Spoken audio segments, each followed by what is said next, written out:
النبي صلى الله عليه وسلم كان يعتكف في عشر الأواخر من رمضان حتى توفاه الله আম্মা জান আয়েশা সিদ্দিকা রাদিয়াল্লাহু তাআলা আনহা বলেন নবী করিম সাল্লাল্লাহু আলাইহি ওয়াসাল্লাম রমজানের শেষ দশকে ইতিকাফ করতেন। মৃত্যু পর্যন্ত নবীজি কখনো ইতিকাফ ছাড়েন নাই। সুবহানাল্লাহ। নবীজি রোজা ফরজ হয়েছিল দ্বিতীয় হিজরিতে। রোজা ফরজ হওয়ার পরে নবী জীবনে রমজান পেয়েছেন 9টা। কয়টা? এই 9টা রমজানের প্রত্যেকটা রমজানে নবীজি ইতিকাফ করেছেন। 2টা রমজান এমন হয়েছিল নবীজির ইতিকাফ ছুটে গিয়েছিল, পরবর্তীতে নবীজি ওই 2টা ইতিকাফ কাজা করেছেন। বুঝতে পেরেছেন? আল্লাহ রাসূল সাল্লাল্লাহু আলাইহি ওয়াসাল্লাম এক হাদিসে এসেছে, মসজিদের নববীর এক কোণায় নবীজি উস্তানে তাওবার পাশে বিছানা গাড়লেন, সেখানে নবীজি ইতিকাফ করবেন। আম্মা জান আয়েশা সিদ্দিকা নবীজির কাছে অনুমতি চাইলেন, ইয়া রাসূলুল্লাহ, আমি আপনার সাথে মসজিদে ইতিকাফ করতে চাই। আল্লাহ রাসূল আম্মা জান আয়েশা সিদ্দিকাকে অনুমতি দিলেন। আম্মা জান আয়েশা সিদ্দিকাও মসজিদে তাবুত নিয়ে ইতিকাফে বসলেন। নবীজির স্ত্রী হাফসাও আয়েশা সিদ্দিকার কাছে আসলো, তুমি ইতিকাফে বসছো, আমিও ইতিকাফে বসতে চাই। আম্মা জান আয়েশা সিদ্দিকা নবীজির অনুমতি না নেয়া আয়েশা সিদ্দিকা ভাবলেন, যেহেতু নবীজি আমাকে অনুমতি দিবেন, হয়তো হাফসাকেও অনুমতি দিয়ে দিবেন। হাফসা রাদিয়াল্লাহু আনহা এসে তাবুটা নিয়ে মসজিদে ইতিকাফে বসে গেলেন। এরকম দেখে যায়েনাব রাদিয়াল্লাহু আনহা ইতিকাফে চলে এলেন। একে একে সব স্ত্রীরা মসজিদ ভরা। মসজিদে নববী তখন ছোট ছিল। রাসূল সাহাবাদেরকে বললেন, আমার বিছানা গুটিয়ে নাও। ইতিকাফ থেকে নবীজি চলে গেলেন। আর ওই বছর ইতিকাফে বসলেন না। এই ইতিকাফ কাজা করলেন শাওয়াল মাসে, পরবর্তী মাসে। সব মহিলা যদি মসজিদে এরকম ভরে ফেলে আলাদা তো অন্য সাহাবারা নামাজ পড়বে কি? এই কারণে। বুঝতে পারলেন? মানে এতটাই গুরুত্বপূর্ণ যে এত আগ্রহী ছিল। আল্লাহ রাসূল সাল্লাল্লাহু আলাইহি ওয়াসাল্লাম বলেন, মান ই'তাকাফা ঈমানান ওয়া ইহতিসাবান গুফিরা লাহু মা তাকদ্দামা মিন যামবিহি। যে ব্যক্তি রমজানের শেষ দশকে ইতিকাফ করবে ঈমান নিয়ে এবং সওয়াবের আশায়, আল্লাহ পাক রব্বুল আলামিন তার পিছনের সব গুনাহ খাতাগুলো maaf করে দেবেন। পিছনের গুনাহ খাতাগুলো maaf করার সহজ উপায় হচ্ছে ইতিকাফ। নবী করিম সাল্লাল্লাহু আলাইহি ওয়াসাল্লাম তিনি প্রত্যেক বছর 10 দিন করে ইতিকাফ করতেন, কিন্তু যে বছর নবীজি ইন্তেকাল করবেন ওই বছর নবীজি 20 দিন ইতিকাফ করেছিলেন। মৃত্যুর বছর কয় দিন ইতিকাফ করছে? মুসলিম শরীফের বর্ণনা, মুসলিম শরীফে এসেছে, আল্লাহ রাসূল সাল্লাল্লাহু আলাইহি ওয়াসাল্লাম প্রথম 10 দিন ইতিকাফে বসেছিলেন। নবী বললেন, আমি তালাশ করতেছিলাম লাইলাতুল কদর। হাদিস শরীফে এসেছে, কানা রাসূলুল্লাহ সাল্লাল্লাহু আলাইহি ওয়াসাল্লাম ইয়াতাকিফু আশরাল আওয়াখির ইয়ালতামিসু লাইলাতুল কদরি। নবীজি শেষ দশকে জন্য ইতিকাফ করতেন, কারণ শেষ দশকে লাইলাতুল কদর আছে, লাইলাতুল কদরকে তালাশ করার জন্য। সমাজে একটা ভুল ধারণা আছে, আমরা মনে করি 27তম রমজানে হয়তো 27তম রাত্রিতেই হয়তো লাইলাতুল কদর। এটা একটা ভুল ধারণা। যে জায়গায় নবী নিজেই জানতেন না লাইলাতুল কদর কোন দিনে, আর আমরা উম্মত হয়ে কিভাবে জেনে গেলাম লাইলাতুল কদর? এটা একদম ভুল ধারণা। নবী নিজেই বলছে, আমি লাইলাতুল কদর তালাশ করার জন্য শেষ দশকে ইতিকাফ করতাম। তাহলে শেষ দশকে বেজর রাত্রিগুলোতে লাইলাতুল কদর হওয়ার সম্ভাবনা আছে। কিন্তু কোন দিনে এটা নিশ্চিত কারোই জানা নাই। এজন্য শুধুই লাইলাতুল কদর 27তম রমজানে সবার একটা জোয়ার, এটা একটা সম্ভাবনাময়, কিন্তু সম্ভাবনাময় জিনিসটাকে আমরা নিশ্চিত ধরে নিই, এটা আমাদের জন্য খুবই ক্ষতিকর। উদাহরণস্বরূপ, আপনাদের নেতৃস্থানীয় কোনো ব্যক্তি অথবা এমপি সাহেব তিনি বললেন সকাল 10টা থেকে 11টা পর্যন্ত আমি যেই কোনো 10 মিনিটের ভিতরে, এই 1 ঘন্টার যেই কোনো 10 মিনিটের ভিতরে প্রত্যেককে 10,000 টাকা করে দেব। আচ্ছা বলুন তো, আমরা কি যেই কোনো 10 মিনিট সেখানে থাকবো, না শুরু থেকে শেষ পর্যন্ত থাকবো? বুঝতেছেন তো, শুরু থেকে শেষ পর্যন্ত থাকবো না? তাহলে শুরু থেকে শেষ পর্যন্ত থাকলে না যে কোনো সময় দেখ আমরা পেয়ে যাব। কেউ যদি শুধু শুরুতেই থাকে, শুরুর 10 মিনিট থাকে, পরবর্তী 50 মিনিট না থাকে, হয়তো পরবর্তী 50 মিনিটে দিবে, সে পাবে। কেউ শুধু শেষের 10 মিনিটে থাকলো, শুরুর 50 মিনিটে থাকলো না, সে পাবে। তদ্রূপ এমনই শুধু কোনো এক রাত্রিতে লাইলাতুল কদর মনে করে ইবাদত করলে কোন রাত্রিতে মূল লাইলাতুল কদর চলে যাবে, টেরও থাকবে না। এই কারণে আমাদের প্রত্যেকের উচিত লাইলাতুল কদরকে কেউ যদি চূড়ান্ত ভাবে পেতে চায়, লাইলাতুল কদরকে কেউ যদি সঠিক ভাবে পেতে চায়, তাহলে তার জন্য উচিত হচ্ছে সে যেন ইতিকাফে বসে যায়। একমাত্র ইতিকাফে বসলেই লাইলাতুল কদর ছুটার আর কোনো সুযোগ নাই। ইতিকাফে বসলে সবচেয়ে বেশি যে বিষয়টা আমাদেরকে বুঝতে হবে, আপনি যখন ইতিকাফ করবেন, যদি কোনো সওয়াবের কাজ নাও করতে পারেন, যদি কোনো নেকের আমল করতে নাও পারেন, যদি কোরআন তেলাওয়াত, নামাজ, তাসবিহ, তাহলিল এগুলো করতে নাও পারেন, অন্তত মসজিদে এসে গুনাহটা হবে না, গুনাহ হবে না। এজন্য গুনাহ থেকে বাঁচার জন্য হলো শেষ 10 দিন ইতিকাফ করতে হবে।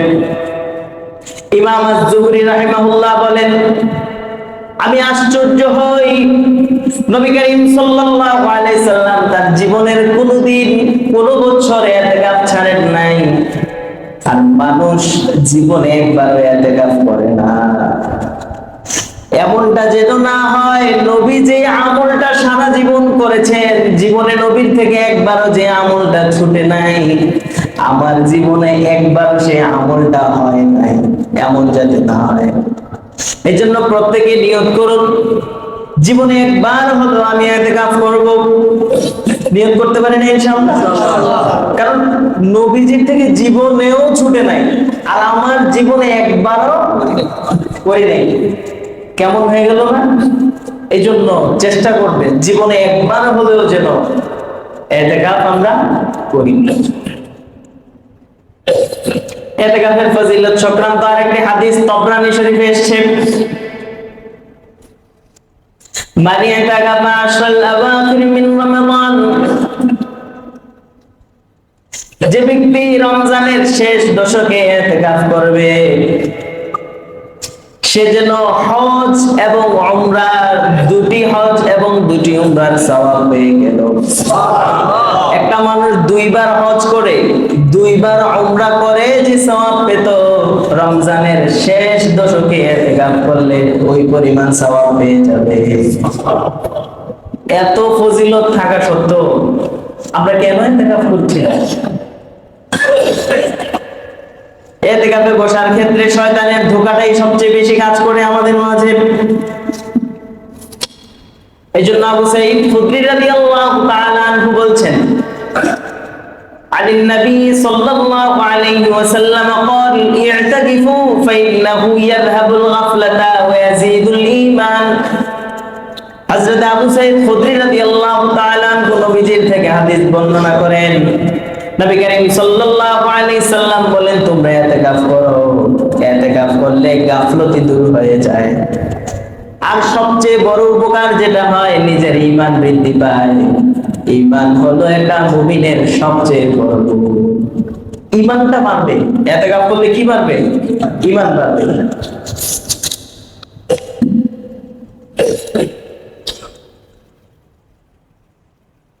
সবচেয়ে ইতিকাফ সংক্রান্ত যতগুলো আমি হাদিস পড়েছি, আমার কাছে যে হাদিসটা বেশি ভালো লেগেছে তাবরানী শরীফের 3934 নম্বর হাদিস, আল মুতাকিফু ইয়াবকি ফিল মসজিদ, ইতিকাফ যিনি করেন তিনি যখন মসজিদে ইতিকাফ করেন, আল্লাহ পাক রব্বুল আলামিন ফায়াকুলুল্লাহু আযজা ওয়া জাল্লা, আল্লাহ পাক রব্বুল আলামিন বলেন আনতা সাইফি, তুমি হচ্ছ আমার মেহমান, ফাহাব্বুন লি আন উকরিমাকা, আল্লাহ পাক বলছেন তুমি হচ্ছ আমার মেহমান, অতএব আমি আল্লাহর দায়িত্ব হচ্ছে, আমি আল্লাহর হক হচ্ছে তুমি মেহমানের সম্মান রক্ষা করা।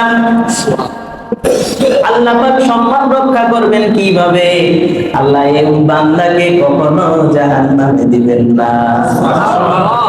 আল্লাহর ঘরের মেহমানের সম্মান আল্লাহ রক্ষা করবেন জান্নাত দিয়ে। এইজন্য যারা ইতিকাফ করবে আল্লাহ পাক রব্বুল আলামিন তাদেরকে জান্নাত দেবেন। আর মসজিদ থেকে যখন বের হবেন বেগুনাহ মাসুম বান্দা হিসেবে বের হবে। তো আমরা চাই না এই ফজিলতগুলো গ্রহণ করতে? তো আমি আলহামদুলিল্লাহ নিজ থেকে খোঁজ নিয়েছি, আমার চোখের দেখা 8 জন হয়েছে। 8 জন। নতুন করে কি কেউ নিয়ত করতে পারেন না? এখন আসর পর্যন্ত সময় আছে। ইতিকাফ মূলত কি? এটা আরবি শব্দ আকাফা থেকে এসেছে। আকাফা মানে লেগে থাকা, অবস্থান করা, কোনো কিছুর সাথে আটকে থাকা। ফাতওয়া শামির মধ্যে এর অর্থ লিখছে আল ইতিকাফ আই আল লুবসু। ইতিকাফের শাব্দিক অর্থ হচ্ছে অবস্থান করা। পারিভাষিকভাবে ইতিকাফ বলা হয় নির্দিষ্ট সময়ে, নির্দিষ্ট দিনে, নির্দিষ্ট কিছু দিন মসজিদে অবস্থান করা।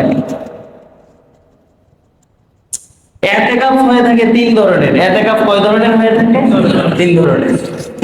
এক ধরনের ইতিকাফ হচ্ছে ওয়াজিব, আরেক ধরনের ইতিকাফ হচ্ছে সুন্নতে মুআক্কাদা, আরেক ধরনের ইতিকাফ হচ্ছে মুস্তাহাব। ওয়াজিব ইতিকাফ হলো কেউ যদি মান্নত করে যে আল্লাহ যদি আমি সুস্থ হয়ে যাই 3 দিন ইতিকাফ করব, তাহলে এই 3 দিন তার জন্য ইতিকাফ করা ওয়াজিব। কেউ মান্নত করলো আল্লাহ আমি যদি পরীক্ষায় পাস করি তাহলে 2 দিন ইতিকাফ করব, তাহলে এই 2 দিন তার জন্য ইতিকাফ করা ওয়াজিব।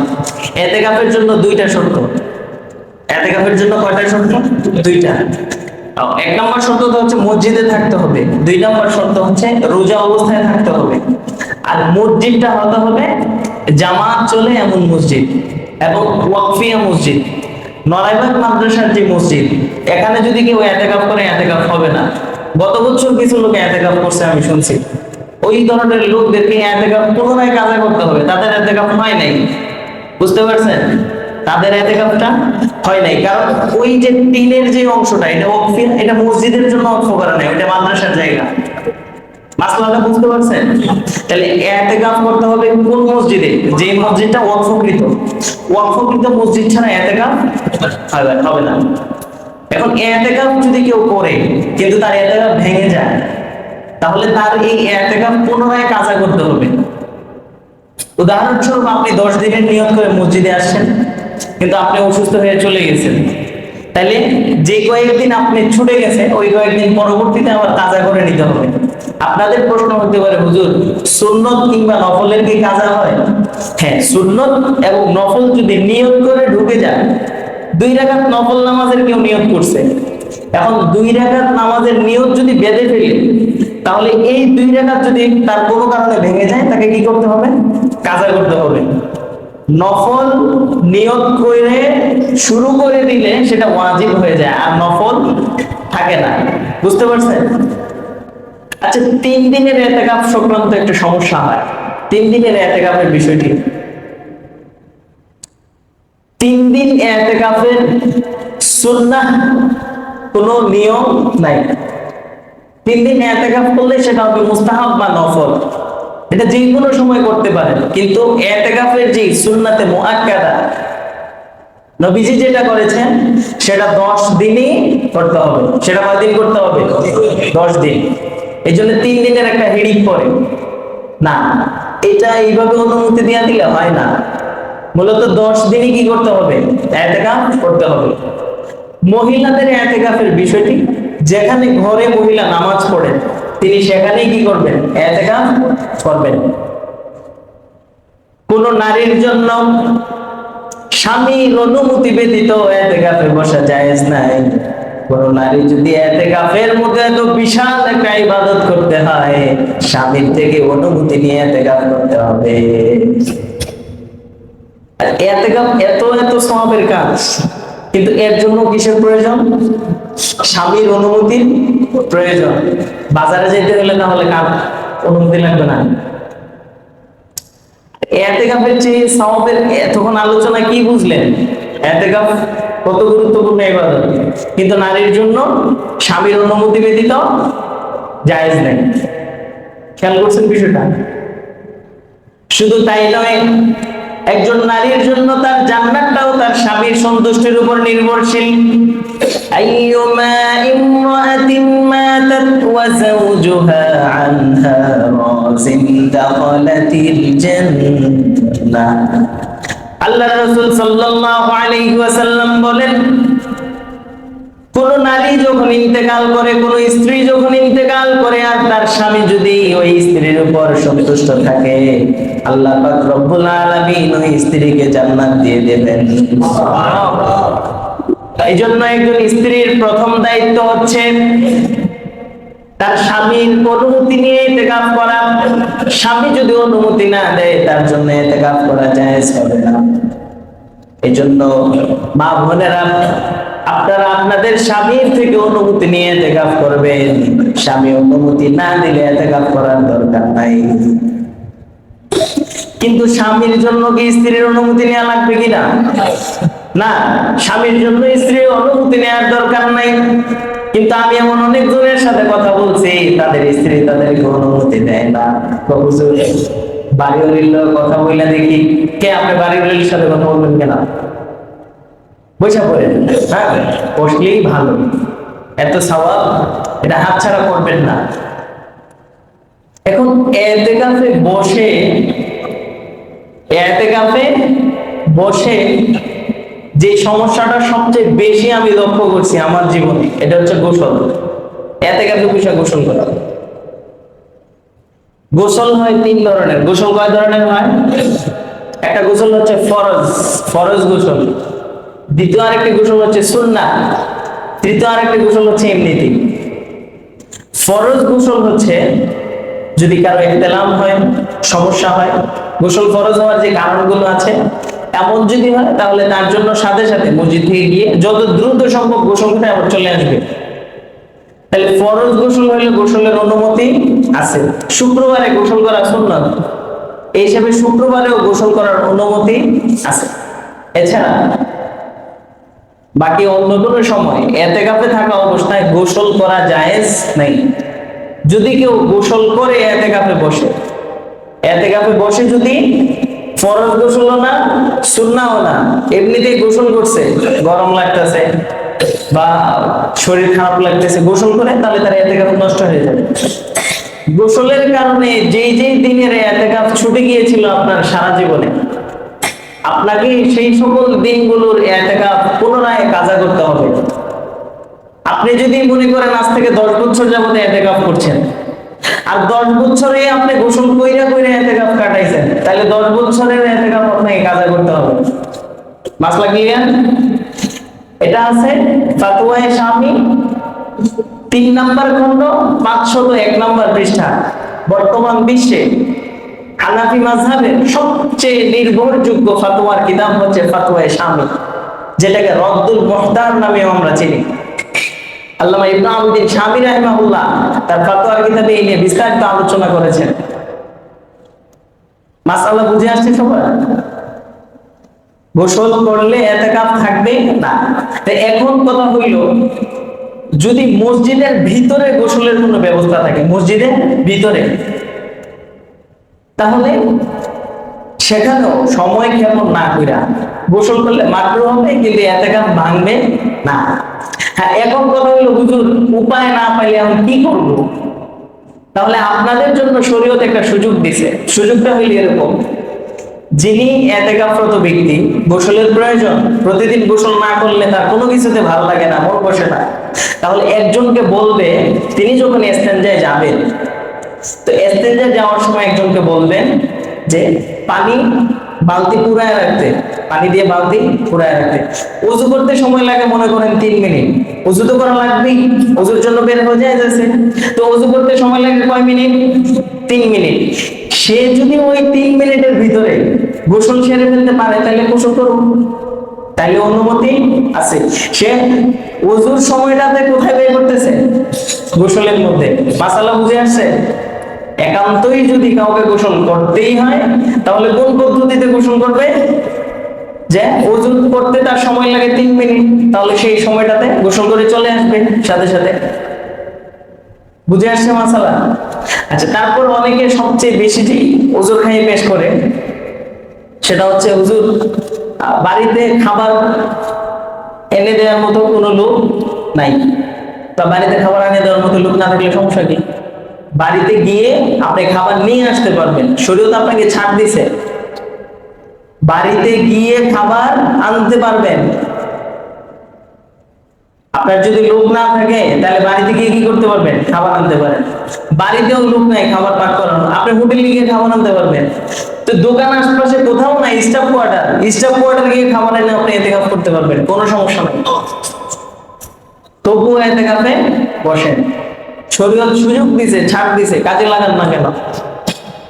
যদি কারো এই ধরনের সমস্যা হয় যে খাবার এনে দেওয়ার মতো লোক নাই অথবা বাসায় লোক নেই, তাহলে আপনি নিজে গিয়ে খাবার নিয়ে আসতে পারবেন। আম্মাজান আয়েশা সিদ্দিকা রাদিয়াল্লাহু আনহা বলেন, আল্লাহ রাসূল সাল্লাল্লাহু আলাইহি সাল্লাম যখন মসজিদে ইতিকাফে বসতেন, তো জানালা দিয়ে নবীজি মাথাটা বের করে দিতেন। আম্মাজান আয়েশা বলেন, ওয়াজ্জিলাহু, আমি রাসূলের মাথার চুল আঁচড়ায় দিতাম, মসজিদ থেকে মাথার চুল আঁচড়ায় দিতেন। তো এই মানে আমরা শুধু কঠিন বানায় ফেলছি, কত সহজ, কিন্তু নিজেরা এটাকে কঠিন বানিয়ে ফেলছি। ইতিকাফ সংক্রান্ত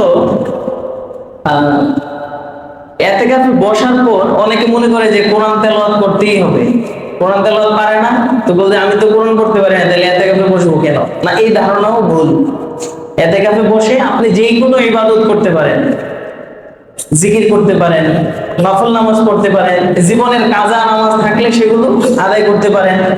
ইতিকাফে বসে কোরআন তেলাওয়াত করাটা একটা উত্তম ইবাদত, কারণ রমজান মাসেই কোরআন নাযিল হয়েছে।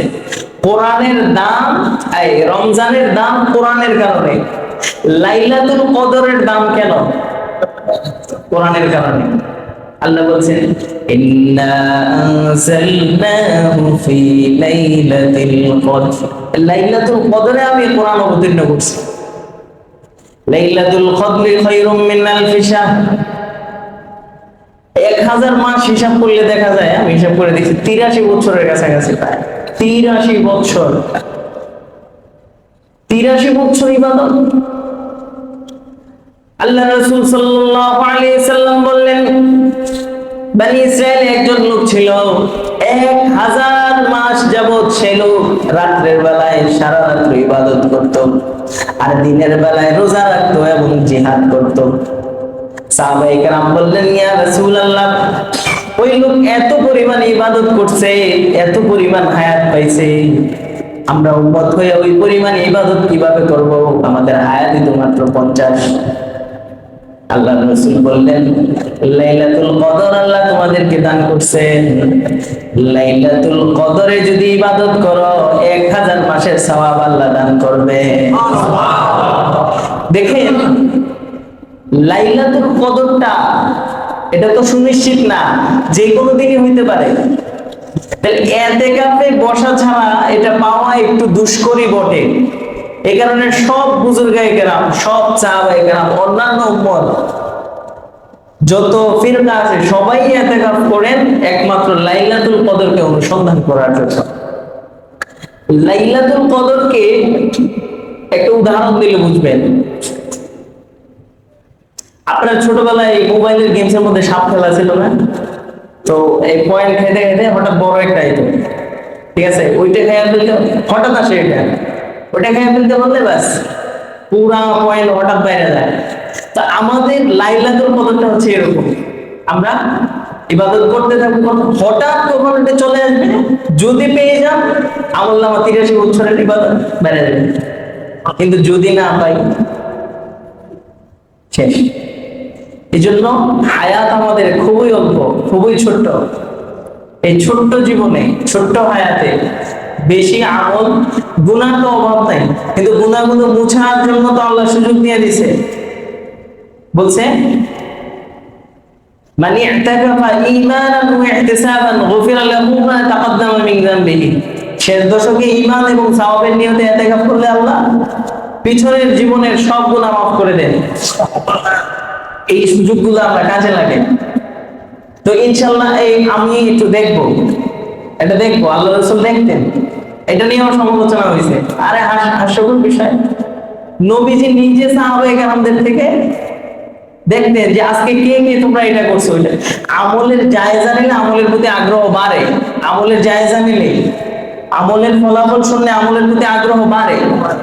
তো এই বছর কারা কারা ইতিকাফ করতেছেন? ইনশাআল্লাহ শহীদ ভাই আছেন, ওই যে ইয়া আছে, আপনিও তো আছেন, তারপরে আশরাফ ভাই আছে, তারপরে উপরে আলহামদুলিল্লাহ ওই মুজিবুর ভাই তো পুরো 1 মাস ইতিকাফে পয়সা করছে। তো আর কি নতুন করে কেউ নাই যে ইতিকাফ করবেন? আছে কেউ? আজকে সারাদিন আবার ভাবেন, একদম বিকাল পর্যন্ত সময় আছে, দেখেন সুযোগটা হাতছাড়া করেন না, সুযোগটা হাতছাড়া করেন না, ইতিকাফে বসেন। আমি ইনশাআল্লাহ নিয়ত করছি ইতিকাফে বসবো, আল্লাহ যদি তৌফিক দেয়, যদি আমার জন্য সহজ হয় আর কি, আমার জন্য দোয়া করেন আমি যেন বসতে পারি। আর ইতিকাফে যারা বসবেন আপনাদেরকে নিয়ে আপনারা নিজেরা বসে একটা সময় ঠিক করবেন। আপনাদের অনেক মাসলা মাসাইল জানার দরকার আছে, আপনাদের অনেক মাসালা মাসাইল জানার দরকার আছে। তো আপনারা যদি চান, নিজ থেকে যদি আগ্রহ প্রকাশ করেন, তাহলে আপনাদেরকে আমি 1 ঘন্টা সময় দিতে রাজি আছি, যে কোনো সময়, আধা ঘন্টা হোক, 20 মিনিট হোক, 10 মিনিট হোক। অথবা যদি বলেন যে হুজুর না প্রতিদিন 20 মিনিট করে আমরা হাদিস শুনতে চাই, বিভিন্ন হাদিস, তাহলে হাদিসের কিতাব থেকে আপনাদেরকে হাদিস শোনালাম, এতে করে আপনাদের লাভ হবে, উপকার হবে। আর এই এখন এই যাকাতের যে হিসাবটা আপনাদেরকে বললাম, দয়া করে যাকাতটা হিসাব করে দিন। সমস্যাটা হয় যাকাতটা আমরা হিসাব ছাড়া দিই, হিসাব ছাড়া যাকাত দিলে যাকাত হয় না। আপনার সম্পদ আছে 20 লাখ, কিন্তু আপনি হিসাব ছাড়া 20 লাখ না 10 লাখ দিয়ে দিলেন, আপনার যাকাত আদায় হবে না, আপনি গুনাহগারী থাকবেন। অনেকে ভাবতে পারেন হুজুর আমি তো বেশি দেই, ভাবতে পারেন না, আমি কথাটা শুরুতে বলছি আবার বলতেছি এই কারণে যে মানুষ এটা মনে করে আমি তো বেশি দিতেছি। আরে আপনি বেশি দেন না, আরো বেশি দিলেও আপনার যাকাত আদায় হবে না। যাকাতের জন্য আপনি আলাদা করে হিসাব করে তারপর টাকা আলাদা করতে হবে, যে এটা যাকাতের টাকা। যাকাত হচ্ছে ওসালাতুন নাস, এটা হচ্ছে মালের ময়লা। আপনাদেরকে একটা উদাহরণ দিই ছোট্ট করে, 1 মিনিট লাগবে। হ্যাঁ, আপনারা বাজার থেকে মুরগি কিনেন না, গরু কিনেন না কুরবানির সময়? আচ্ছা, গরুর পুরোটা কি আপনারা খাইতে পারেন? পেটের ভিতরে যে ভুঁড়ি আছে ওইটা ফালাই দেন না? লক্ষ টাকা দিয়ে গরু কিনলেন, ওইটাও কিন্তু হিসাবের আওতা দেখে। আচ্ছা, মুরগি যে ওজন করে ভিতরের নারী বুড়ি সবকিছু সহ ওজন হয় না, কিন্তু এগুলো ফালাই দেন কেন? হালাল উপার্জন করার পরেও সবকিছু খাওয়া যায় না, ময়লা থাকে। ঠিক আমাদের সম্পদের মধ্যেও আমরা যেটা উপার্জন করছি কষ্ট করে, এখানে সবটাই আমাদের জন্য হালাল না, ময়লা থাকে। আপনার যাকাতের যে অংশটা হিসেব করে 2.5% শতকরা, এই 2.5% হচ্ছে ময়লা। আপনি ওই ময়লাটা আপনাদেরকে দূর করে দিতে হবে। অনেকে মনে করে যাকাত দেই, এটা নিজের মনের ভিতরে একটা তৃপ্তি পায়। না না, যাকাত আপনি যাকে দিচ্ছেন তিনি নিয়ে আপনার উপর দয়া করতেছে। সে চাইলে নিতেও পারে, নাও নিতে পারে, কিন্তু আপনি দিতে বাধ্য, না দিলে আপনি জাহান্নামী হবেন। অনেকে যারে যাকাত দেয় তারে ছোট মনে করে, নিজের বড় মনে করে। এটা ভুল ধারণা। আপনি ছোট, আপনি দিতে বাধ্য। সে ছোট না, সে নিয়ে আপনার উপকার করতেছে। সে যদি যাকাত না নেয় আর আপনি যদি যাকাত দিতে না পারেন, আল্লাহর কাছে কি জবাব দেবেন? কথাগুলো বুঝতেছেন? আল্লাহ আমাদের সবাইকে সঠিকভাবে পুঙ্খানুপুঙ্খানে হিসাব করে যাকাত দেওয়ার তৌফিক দান করুন। আমিন। আল্লাহ পাক রব্বুল আলামিন আমাদেরকে রমজানের এই শেষ দশকে ইতিকাফ করার তৌফিক দান করুন। প্রশ্ন আছে? বলেন।